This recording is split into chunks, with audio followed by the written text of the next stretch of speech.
অবশ্যই, এখানে একটি ছোট বাঘের গল্প আছে।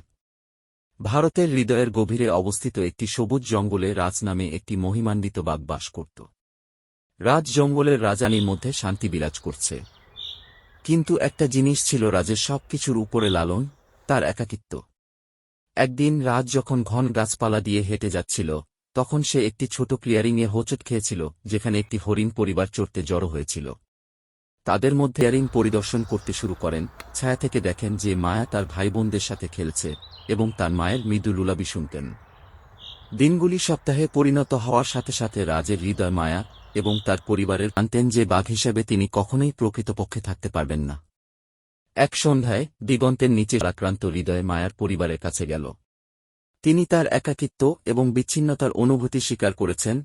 তার একাকী অস্তিত্বের শৃঙ্খল থেকে মুক্ত হওয়ার ইচ্ছা। প্রকৃত শক্তি নিঃসঙ্গতায় নয়, বন্ধুত্ব এবং ভালোবাসার বন্ধনে রয়েছে।